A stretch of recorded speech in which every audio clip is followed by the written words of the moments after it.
Stepping into a new ministry role can feel a lot like a mix of excitement and total imposter syndrome. You might be asking yourself, am I really ready for this? Well, in this episode, we're going to be breaking down how to move forward with confidence even when you don't have all the answers. Stick around. I think you're going to enjoy this one, particularly if you were in the midst of a transition in your ministry. Thanks for joining me today here on the Healthy Church Staff Podcast. My name is Todd Rhodes, one of the co-founders over at chemistrystaffing.com. And starting a new chapter in ministry usually feels overwhelming. We've been talking a lot about that for the last 3 weeks in this series on the podcast based on Wade Hodges' book called Before You Go. There are people to meet, there are challenges to face, there are responsibilities to take on. You're leaving what you've known and stepping into the unknown with a bunch of new people and characters and church. So Wade reminds us that our confidence doesn't come from having all the answers, because right now, if you're in the middle of this, you will not have all the answers. Our confidence comes from trusting the one who's called you. Our confidence comes from trusting the one who does have all the answers, even if he's not given all of the answers to us just yet. So how do you move on with confidence? Well, here are some truths today that I think hopefully will help you. And the first is, we talked about imposter syndrome and feel like, I'm not worthy. You need to anchor yourself in your calling. Remind yourself why God has called you into this new role. Be confident in that and reflect on how this opportunity aligns with your gifts and your passions and your purpose. God has prepared you for what he has called you to next. So make sure that you anchor yourself in that calling. And during this time of transition, you're going to learn a lot. So you need to lean into that and embrace that learning mindset. You don't have to know everything on day one. Matter of fact, you are not going to know everything on day one or day 2 or day 3 or day 90.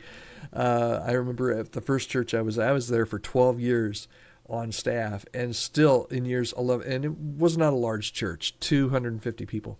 I remember year 10. I was there 10 years, and I was still discovering people I'd known for years that were related to people.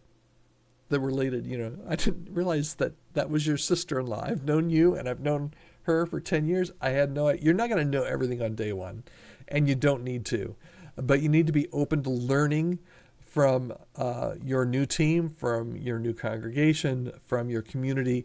You are going to be in question asking mode for a good amount of time here, and that's good. Embrace that learning mindset. You're going to learn a lot. Set some realistic goals. Don't try to tackle everything at once. Focus on a few key priorities in your first 90 days, and build from there. And one of the best things that you can do, and it's going to feel like, I'm not getting anything done.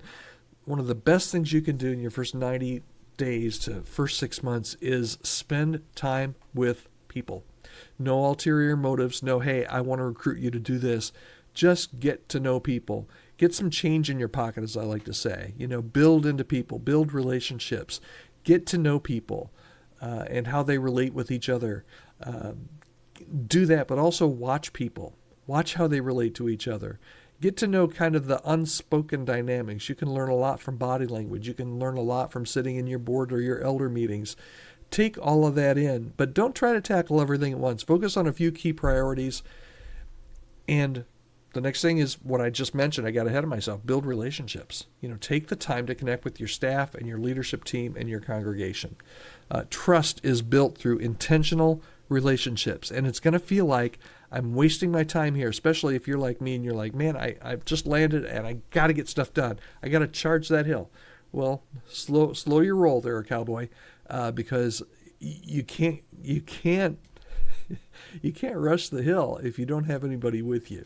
So you need to take time to build those relationships, and that trust and those relationships are built over time. And this is difficult for the hard chargers, and I know we have a lot of hard chargers that are listening to my voice right now, those people that want to charge and take those hills. You got to trust God's timing. If you're a hard charger, it's going to feel like you're at a snail's pace when you first start. some things are just going to take time to fall into place, including those relationships. And what you have to do, even though you're not hard charging yet, lean in and lean into those relationships and building that trust. Trust that God is working behind the scenes, even when that progress seems slow. And particularly when that progress seems slow, take time to celebrate those small wins. You might not have a big win your first 90 days. You might not have a big win your first 6 months. But I'll bet you, matter of fact, I'll guarantee you're going to have some small wins.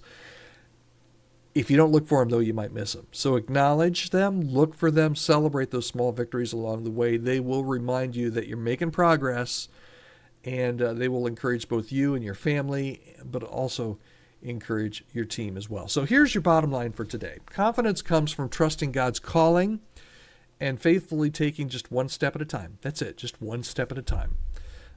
Some steps to maybe help you do that. Maybe write a personal mission statement.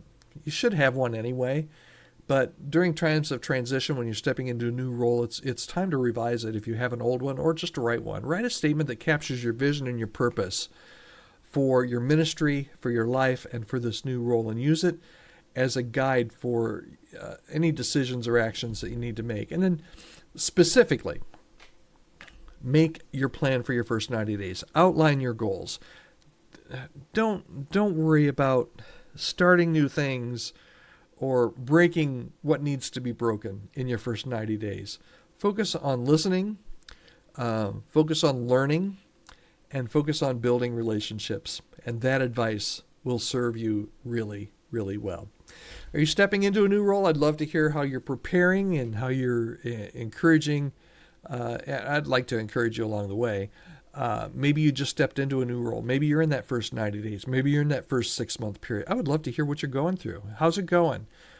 Are you being too hard on yourself? Do you have imposter syndrome? A lot of us do sometimes. Reach out to me anytime. I can be of service to you. podcast@chemistrystaffing.com. Maybe I can serve you. Maybe I can serve your church. If you're looking to hire a new staff member or have any staff-related questions, I'd love to be able to partner with you.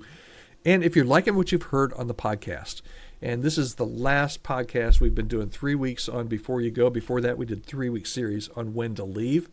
And we're going to do a hodgepodge of different topics, but I think you're really going to be interested in what we're going to be talking about. A little bit of everything next week, in the next couple weeks anyway.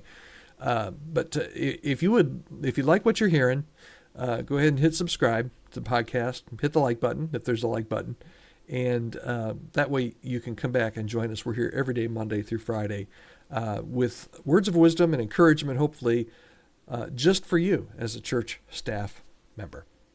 All right, finally, it's the last time I'm going to offer this because it's the last time in the series. If you'd like to download Wade Hodges' book, Before You Go, I can send you a copy of this. It's a beautiful PDF written by Wade Hodges. It's called Before You Go. It's what we based our last 3 weeks of podcasts on. Just send me an email, podcast@chemistrystaffing.com. I will make sure that I send you a copy of Wade's book today.